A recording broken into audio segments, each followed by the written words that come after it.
Saints Fever starts now. With Brian Holland and Michael Lewis. Go Black and Gold. That's right. Welcome to your Go Black and Gold, a special countdown to kickoff edition right here on brproud.com. I'm Brian Holland. We're going to be with you all throughout the playoffs because it is game day. Let's celebrate with a full half hour of your Go Black and Gold. As I said, countdown to kickoff. We're going to do this every week until, well, hopefully the Saints don't lose, but until maybe they get to that Super Bowl. We take you to the Superdome for a pregame update of Saints and Bucks with Saints insider Brooke Kirchhoff standing up by. Plus, it's Breeze, it's Brady, it's history in the making. We'll break it all down, and we take you to the Bay, Tampa Bay behind enemy lines, as we take a look at the matchups that will decide who moves on and, unfortunately, who goes home. First, though, our top storyline going into this one. Actually, just this afternoon, some breaking news we've been tracking is Saints backup quarterback, running back, tight end. He's the Swiss Army knife of that offense, and sometimes special teams too. Will miss today's game against the Bucks. He sustained a knee injury in last week's win. Hills accounted for 555 yards from scrimmage this season for the Black and Gold, along with 9 total rushing and receiving touchdowns. Can also chunk it too, as you see, or you remember. He filled in for Drew Brees when Brees went down. Look for a different package around the goal line to help fill that void. Also, you see here, Latavius Murray dealing with a thigh injury. He is also out for today's divisional game as well. That's significant because Murray would have been a candidate to possibly run it in that Wildcat formation to help replace Hill's production in the red zone. Oh, but the matchup everyone wants to see, the one you're going to tell your grandkids about, that's no secret.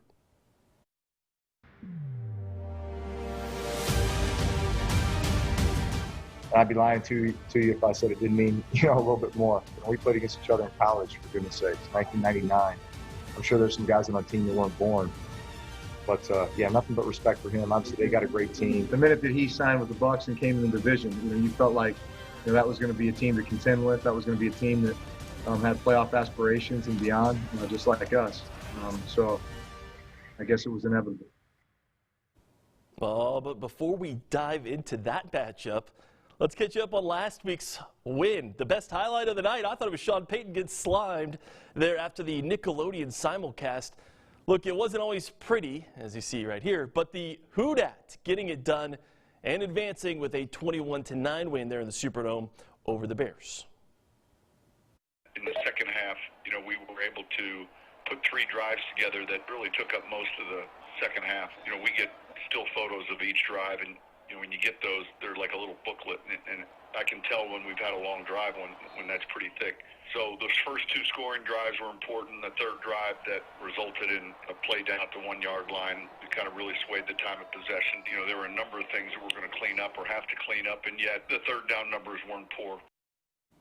All right, now we've caught you up, and we turn our attention to the task at hand. Winner gets to go to the NFC Championship game in Lambeau Field, which means the 3 quarterbacks still alive in the NFC as of right now is Tom Brady, Drew Brees, and Aaron Rodgers.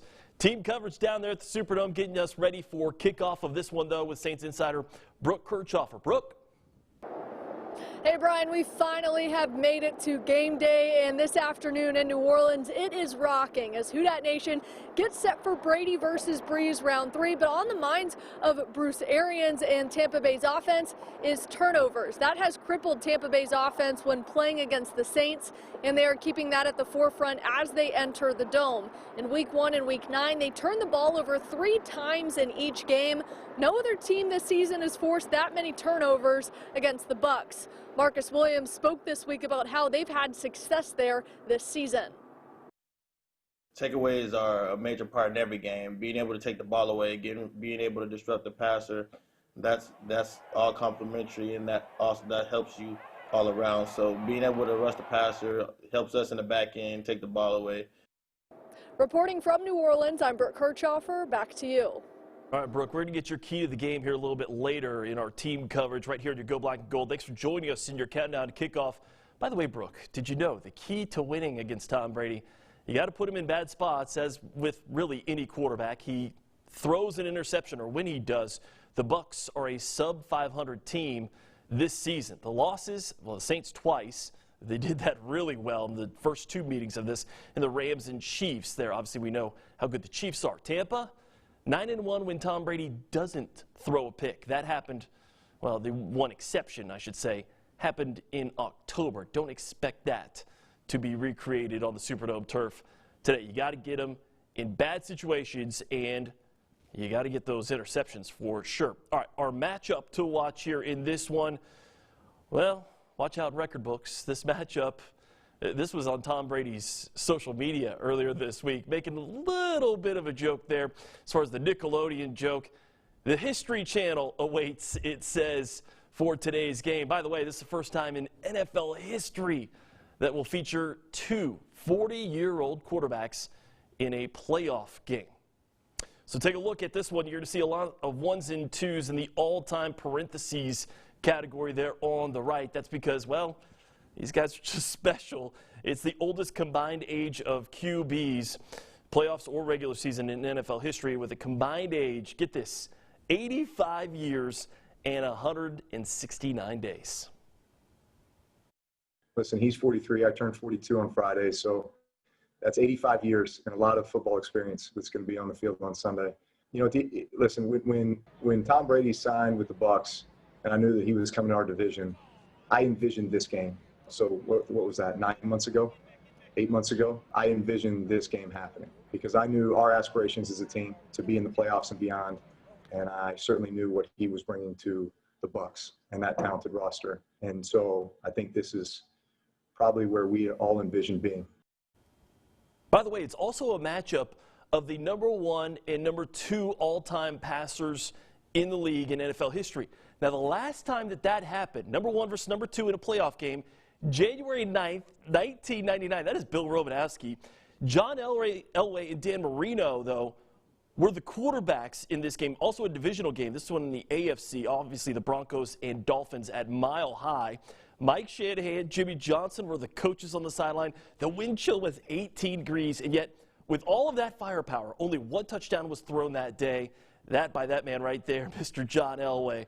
Dan Marino with 2 passes to the wrong team, 2 interceptions on the game. The star of the day, you already saw him, wasn't the quarterbacks, Terrell Davis, who racked up 199 yards on the ground, part of a 98 season where he racked up 2,008 rushing yards as the Broncos beat the Dolphins 38-3. So let's take you back in the way back machine.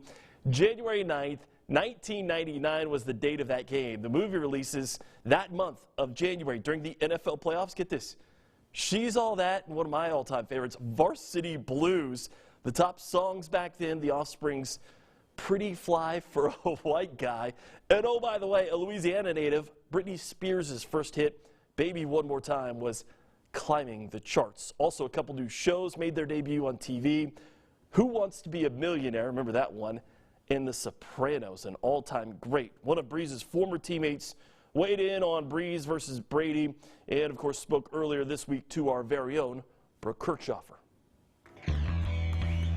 The debate continues. Brady versus BREES, round 3, and 9th matchup all time between the two future Hall of Fame quarterbacks. Tom Brady looking to begin and end the potential final meeting with a victory, notching the first win back in 1999 when Michigan beat Purdue. Why is the narrative that it's going to be so difficult to beat them a third time? Because I know a lot of people are arguing, well, if they would have lost one, won one, how does this third one make it difficult or easier to win? You know, a lot of people make that argument, and actually one of those years the Saints went to the playoffs, I believe we had to play a team 3 times, and we ended up beating them all 3 times. And it happens. It does get a little difficult because you give that opposing team the blueprint on how you win. But when I go back and I look at this Bucs and Saints one, I actually went back and I looked at the replay of the game from week 1, and then I looked at their game again when they played in Tampa, and it was just dominant football from the Saints. The argument goes beyond wins and losses, the two climbing the NFL record books simultaneously over the years. BREES with the edge in all-time passing yards, completions, and first downs. Brady, first in all-time touchdowns, and of course, 6 rings. When you're comparing the quarterbacks, you know, Brady he's done it. I mean, six Super Bowls. I think he's been to 9. It's unbelievable. Now, when you're talking Drew, I mean, he's going to go down as the most accurate quarterback to probably ever play this game. It's not really fair to judge them because they are two totally different quarterbacks. I don't know Brady and his approach to the game. I know Drew, and that's why I'm a little biased. That's why I get frustrated when I see him off of top 10, top 5 lists, just because he doesn't have those Lombardis to go behind his name. I mean, I can look at the last 3 years. I can even take you back to 2011 when I felt like we should have won it again that year. Also making history Sunday night, the combined age of 85 will be the oldest for two quarterbacks playing against each other in the NFL. That attention to detail in that routine is so key for him. This guy's he's going to be 42 this year, this month, On Friday. Tomorrow, right? On Friday. Okay. So on Friday, he turns 42 and he's still playing at a high level. He's still finding his receivers. He's still, getting the ball where he needs to be. It's so exciting, and really, I can't wait till Sunday. I can't wait till Sunday to watch this matchup. For your Go Black and Gold, I'm Brooke Kirchhoffer. And by the way, whether it's a 42-year-old or a 43-year-old, the winner of this one will have to deal with, how about this number, a projected high temperature of 24 degrees and snow showers in Green Bay, Wisconsin next week. That's the projected forecast. The Packers moving on after a 32-18 win against the Los Angeles Rams. Today in New Orleans, well, much nicer outside for fans trying to get inside the dome. But before you do that, who dat chant in a few minutes. What exactly is the history of that phrase? What does who dat mean? Where'd it come from? WGNO's LBJ has the explanation. Well, it's the phrase that unites us all. Who dat? Who dat? And we all know how the chant goes. Who's that? Who that say is gonna beat them things? Who that? From the guys that brought us this song in the 1980s, Who Dat Inc. also came the controversy in early 2000s as it came to light that they were the first to license the phrase for commercial usage.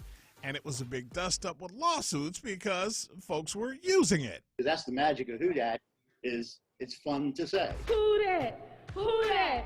It is endeared to the people of Gulf South. And they've been saying it forever. They love screaming it. Especially this time of the year, even with fewer fans in the dome. A decade later, the legal stuff has been settled, and Who Dat merchandise moves well at many places, even Flirty Girl, who, if you recall, was front and center in the controversy of Who Dat. But the phrase, the chant, and the cheer remains as popular as ever. Who Dat has been a thing and will always be a thing, and it's never going away. Who Dat? Can't wait for that. It gets really loud. Even with 3,000 fans there in the Superdome, should be loud as they kick this one off and, of course, do the Who Dat chant before kickoff. More insight into Between the Lines as we count you down to kickoff right here on BRProud.com this week. We went behind enemy lines with an old friend. Let's take you out to the Bay. Going behind enemy lines with a familiar face, Karen Loftus, who used to work down there in New Orleans, now in Tampa covering the Bucs. Welcome in, Karen, and just kind of your initial thoughts on BREES and Brady take 3. Man, I can't wait for it. I think that this is going to be a closer game than at least the second one that we had. This Bucs offense is a completely different team than they were 2 months ago when they played that second meeting during the regular season. They've had their bye week, they regrouped, and you're getting to see Tom Brady and what he can do with all of these offensive weapons, which has been really exciting to see, especially the emergence of Antonio Brown, who has come into his own and found his role and has 5 touchdowns in the last 4 games, 315 yards receiving. So it's been nice to see Brady getting a rapport with everybody on offense and everybody getting on the same page. Yeah, and kind of talk about that different philosophy, too, because you've got Brady, who kind of came from the spread it out, dink and dunk your way down the field with Wes Welker or Julian Edelman. And now he's throwing it, kind of doing more what Bruce Arians is traditionally doing, throwing the ball downfield, taking chances. And you see the emergence of AB as well. Kind of talk about how Tom Brady has maybe had to navigate this season. Well, I think it started with not having an off season, right, with a strange pandemic year where you're thrown into a new team and the only person you really have a rapport with is Rob Gronkowski.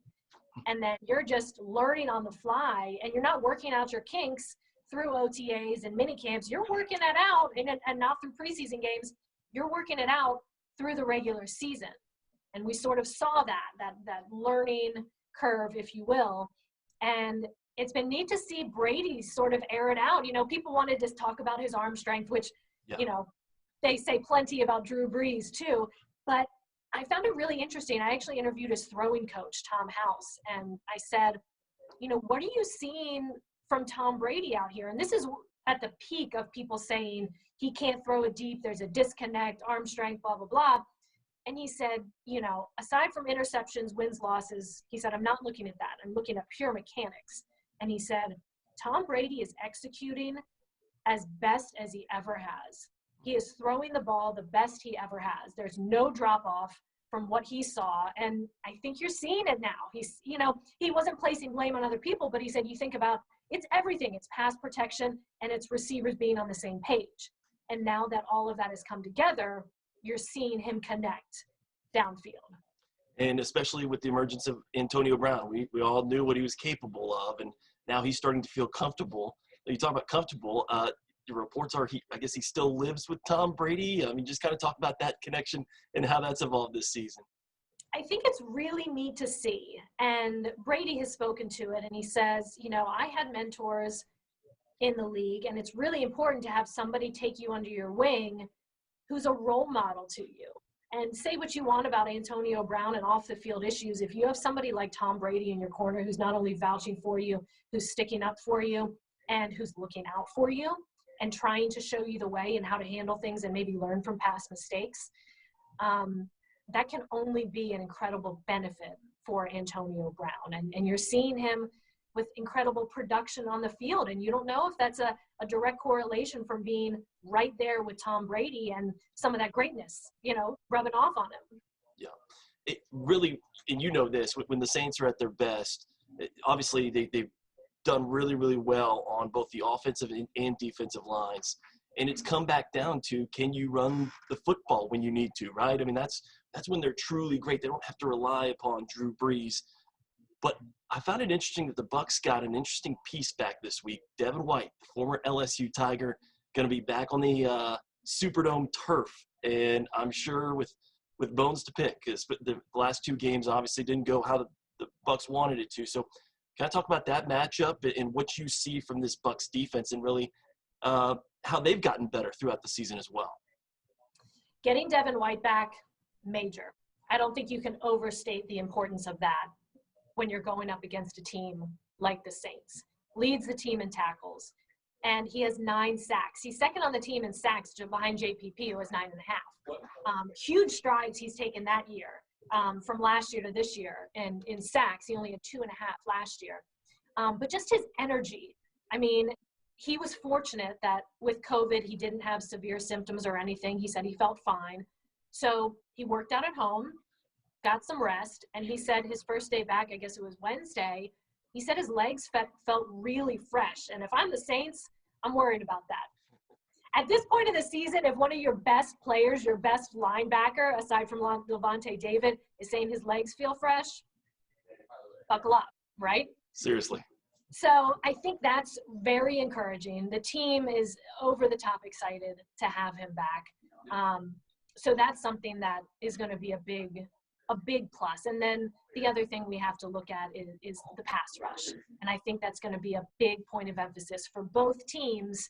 Which team's defensive line, which team's edge rushers can make the opposing quarterback most uncomfortable to make them, you know, make mistakes and throw some interceptions. Yeah. The real matchup that I can't wait to watch is one that it may have been my favorite, one of my favorite Saints tweets of the year. Marshawn Lattimore telling Mike Evans, better luck next year. And I just think this is a possibility. Maybe he didn't think there was a possibility of seeing Mike Evans again this year. So how excited are you for that matchup? And I'm sure a competitor like Mike Evans, you guys have talked to him about what this means to him. And obviously, really, two of their best. I mean, I'd put Mike Evans up there in the top 10 receivers in the league. Yeah, That is like the matchup. And I even remember from back in my time in New Orleans, I mean, that was the matchup you circled when the Bucs were playing the Saints, because it was just a battle. I mean, that's good on good. And Marshawn Lattimore, we've seen him have the edge over Mike Evans. And you don't know what it is. You know, you don't know what it is about that matchup that he has his number. So keeping an eye on that for sure. But then also, this isn't me making excuses for Mike Evans or anything, but he's at about 80%. He's been battling injuries all season. You saw him go out in the one game 2 weeks ago with an hyperextended knee, where, you know, the Bucs were very fortunate that it wasn't anything major. So he's battling that. I don't know where he is in his recovery process. I mean, he's full participation, but that doesn't mean he's necessarily 100%. So that's going to be something that all eyes are excited to see that matchup. And I'll just kind of open it up to you. What are you kind of looking for in this matchup overall? And what do you think it's really decided on Sunday? The pass rush, which I touched on a little bit, but then also turnovers. Yeah. 5 of Tom Brady's 12 interceptions this season came in those 2 games against the Saints. And you wonder, you take those turnovers away, are we talking about a completely different ball game, at least in the first one? So protecting the football, the Bucs offense has come a long way, and a lot of them are on the same page. So if Brady can have a clean game, not throw the ball away, the Bucs are 9-1 when he does not throw an interception.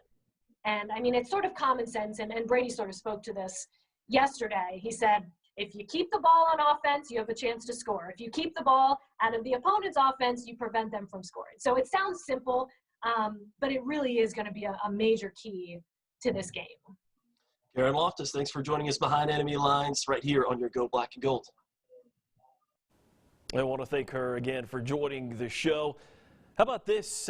Some more good news. This was a little bit earlier in the week, but in addition to the Saints family, Saints linebacker Alex Anzalone welcoming a baby boy to the world, Cooper Anzalone, making his debut at Oxnard Baptist there in the New Orleans area on Monday. So the Saints family just got a little bit bigger. By the way, speaking of that family, we highlight one of you, a Saints super fan we like to call the Who Dat Champ.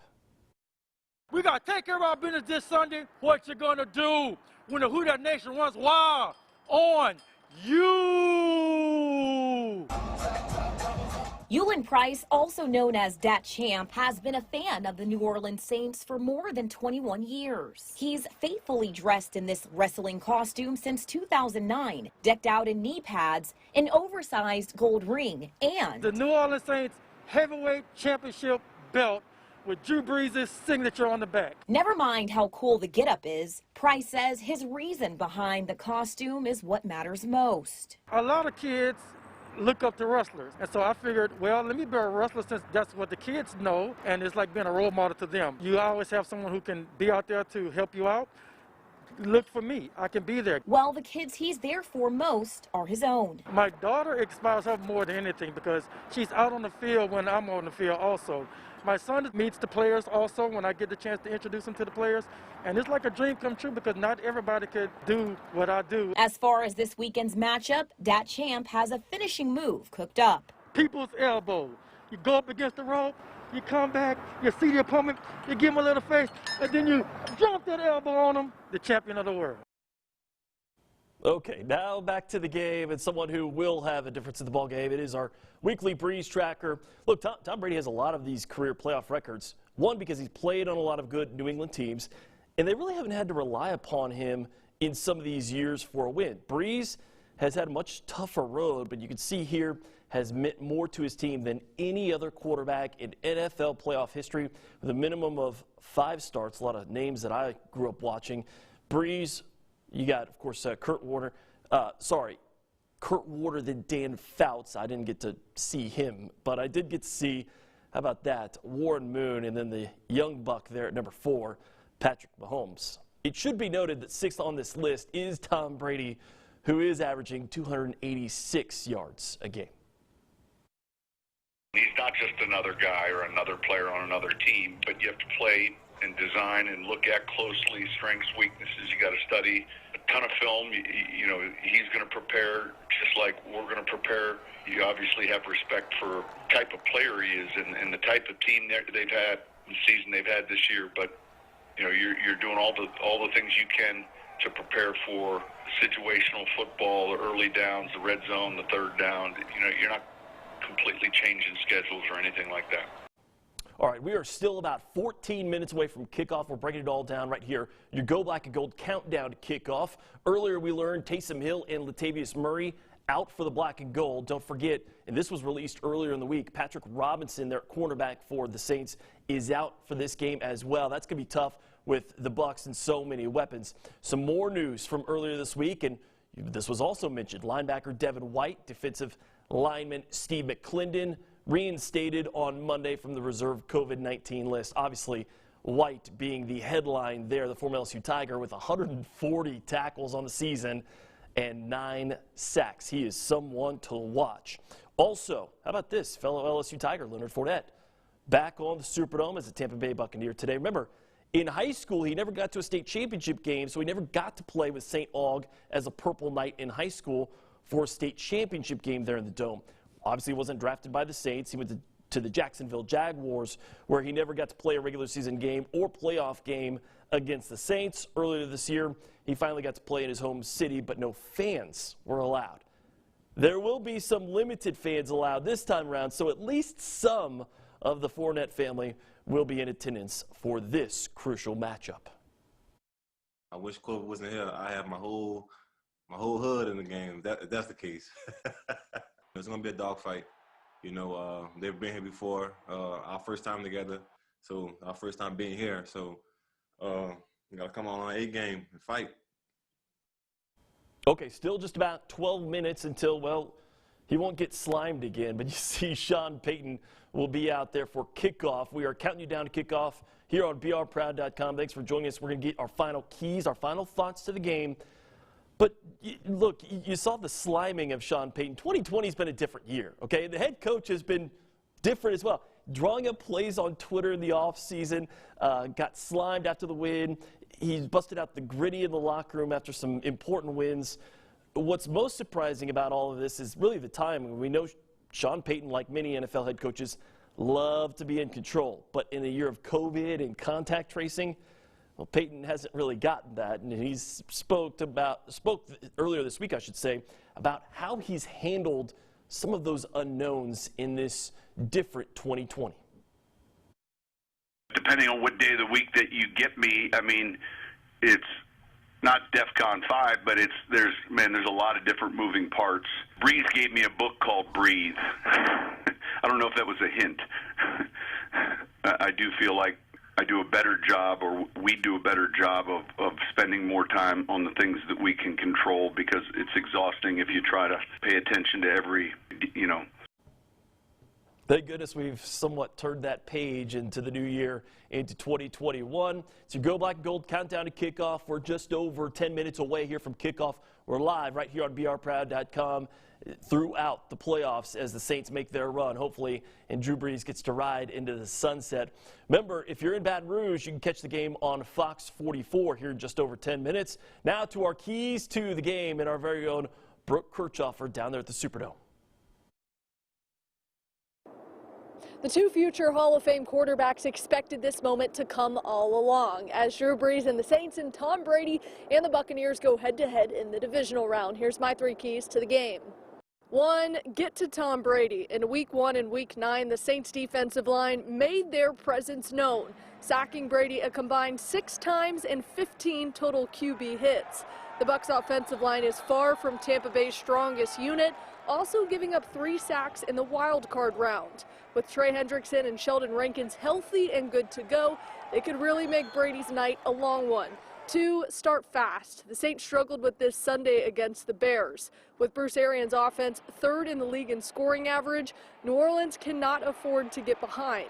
If the Saints can do that, I think they'll have a chance also being one of the higher scoring offenses in the NFL. And finally, attack the Bucs where they struggle, defending the pass. Drew Brees has all of his receivers back and healthy for this week with the return of Traquan Smith from IR. And Brees is completing 70% of his passes, so I would expect to see back-to-back playoff games where they get more than 8 receivers involved on Sunday. Reporting in New Orleans, I'm Brooke Kirchhoffer. Brian, back to you. By the way, I saw this on social media earlier this morning. NFL Network's James Palmer tweeting this out. 4 of the 6 previous teams to beat Tom Brady twice in a season won the Super Bowl. How about that? The other 2 such teams are that lost, I should say, 2005 Broncos, the 2010 Jets, both losing in the AFC Championship game to the Pittsburgh Steelers. That is not the opponent today for the Black and Gold, thank goodness. It is Tom Brady, though, so you do have the chance to pull off the first ever time that a team is able to take down a Tom Brady team 3 times in one season. Earlier this week, we also checked in with former Saint veteran Jermon Bushrod, who gave us his thoughts, his final key to the game as we count you down to kickoff.